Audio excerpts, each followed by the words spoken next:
I hate this idea that you're the best. What's going on, everybody? It's your buddy, it's your pal Spaz Phoenix, the YWC Reality Check, and once again, due to certain people's outlashings and so forth, I must,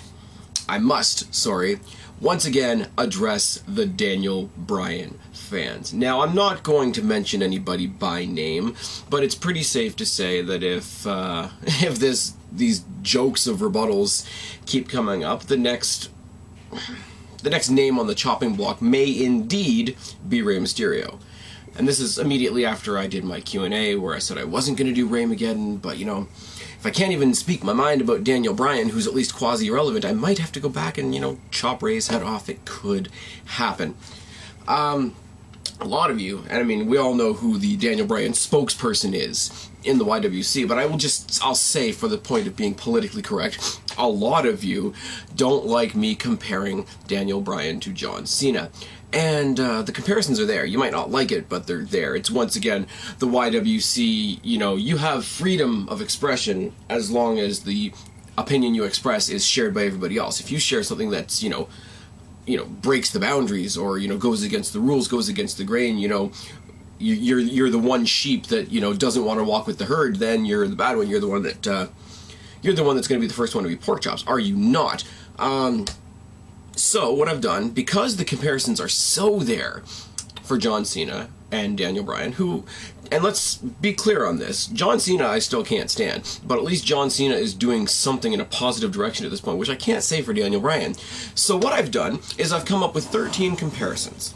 13 comparisons between John Cena and Daniel Bryan to prove why, indeed, Daniel Bryan is more Cena than Cena. Oh, yes. And before I get into this, the one thing that I'm going to say, yes, Daniel Bryan's a good wrestler.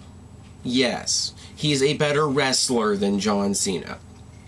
Now, apparently it's irrelevant that that's not what I've been talking about at all. The entire time I've been talking about why Daniel Bryan sucks. But, you know, it's a thing. Daniel Bryan is a good wrestler. Fine, fair enough. So is Tyson Kidd, and he's stuck on NXT. Moving on. 13 reasons why Daniel Bryan is more Cena than Cena. Let's talk about legendary endorsement. We are all very sick of, you know, John Cena trying to get the rub from established legends in the WWE. The most popular one, or the most common ones, I should say, you know, he gets a high five and an endorsement from Flair, or Piper comes out and cuts a promo on what a good champion he is, or Foley comes out and says, you know, something ridiculous like John Cena is the most hardcore guy in the WWE, something stupid like that. Now, that's pretty bad, I will admit. But in the past year and a bit, we have had Undertaker come back to put over Daniel Bryan, because when the Shield took on the Brothers of Destruction, and, you know, Undertaker, Kane, Daniel Bryan, look guys, I'm here too, I'm standing next to guys that you like, I'm relevant, yay! We had Hogan. After WrestleMania, okay, we gave Daniel Bryan the belts so that the crowd would shut up, and Hulk Hogan took a big paycheck, I'm sure, to say that Daniel Bryan is the next big best thing ever, so we got to do Daniel Bryan playing the mark-out fan, doing the posing with Hogan, and it's all good.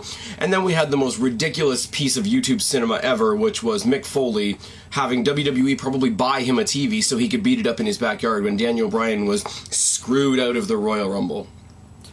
Much worse, and much cornier.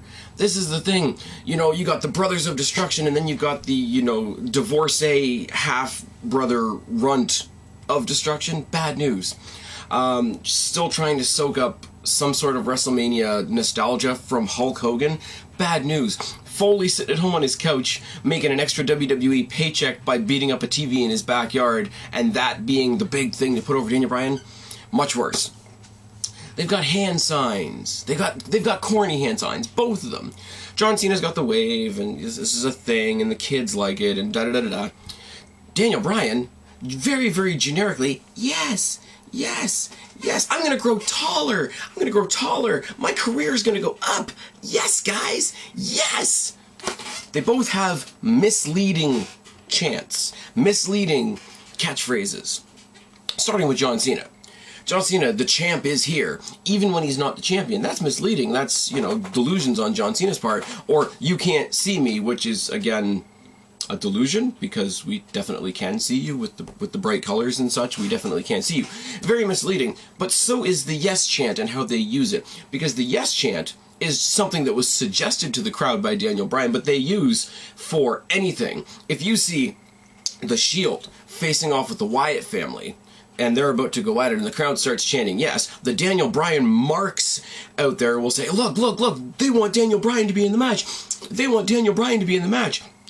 If Austin Aries and Bobby Roode are facing off in a TNA ring, and, you know, one of them says to the other, who wants to see me kick this guy's ass? The crowd will start chanting yes. Oh, look, even the TNA fans like Daniel Bryan, even though it has nothing to do. The mentality of the Daniel Bryan marks and the mentality of the commentators in the WWE in general are making their own audience into liars. That's bad. John Cena's corny. Daniel Bryan's just bad. Finishers. Okay, the attitude adjustment is basically a Death Valley driver, which has been used by 101 people and now been ripped off and made horrible by John Cena. Admittedly enough, that's pretty bad. You got the diving headbutt that Daniel Bryan maliciously ripped off of Chris Benoit. It's like, okay, you're a decent wrestler in the ring, you got absolutely no personality. Who was the last guy we had that was like that? Benoit. Give him Benoit's finisher.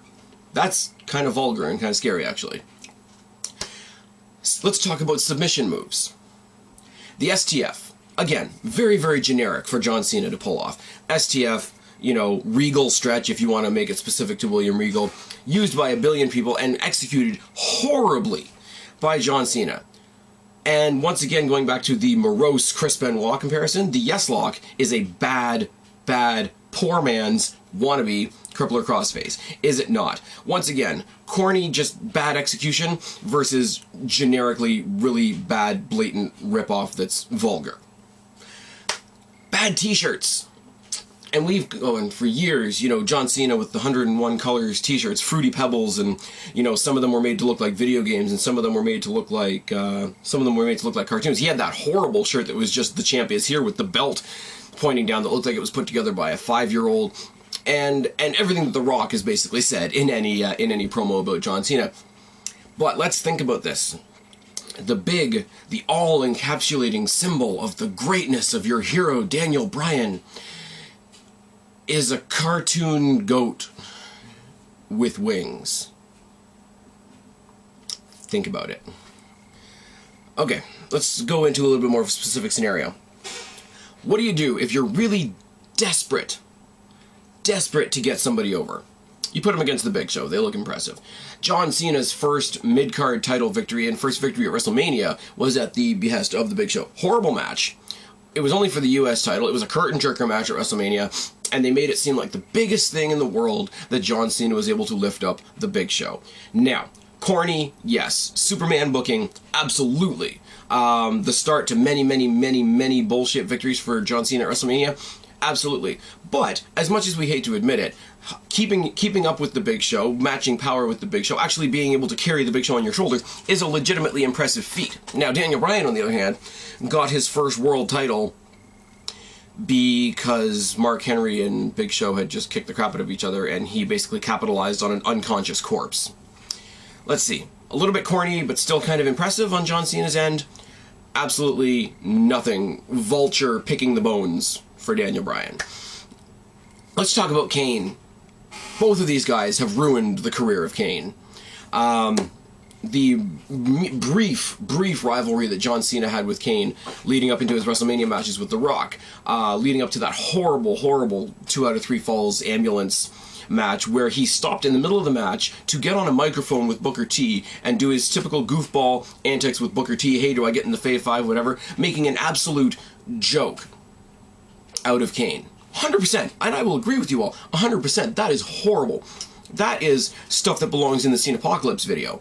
Now, he had a rivalry with Daniel Bryan that ended up with them in anger management, ended up with him pulling a monologue, making fun of himself, more or less, hugging everybody, hugging Daniel Bryan, hugging the commentators, You know, the whole hug it out thing.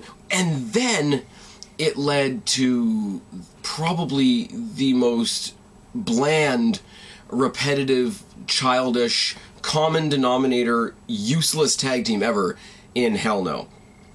One bad match where John Cena was a goofball and made Kane kind of look a goofball, or a storyline that was lame, and childish for months and made Kane into a cartoon character.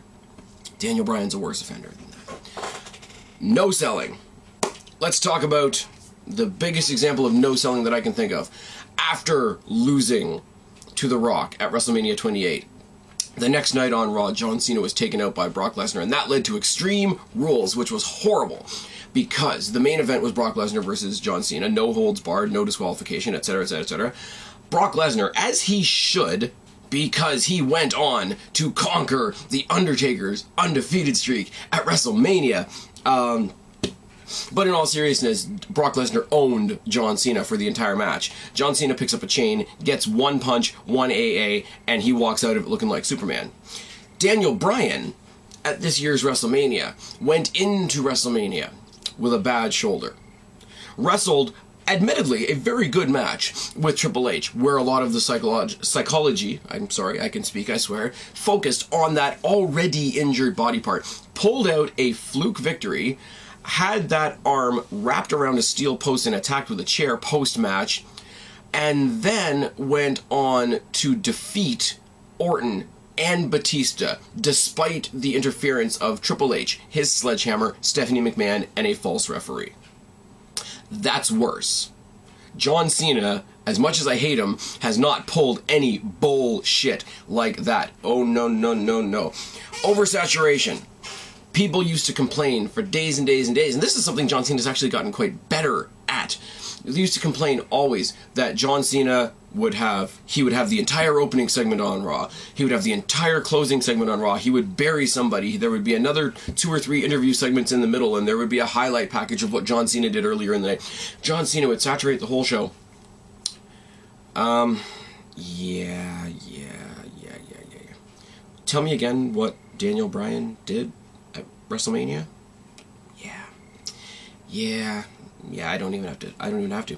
Title shots. John Cena walks into an arena and can get a title shot. Comes back from an injury, immediately gets a title shot. You know, when there's a multi-person match put together like a battle royal or a multi-person match or a...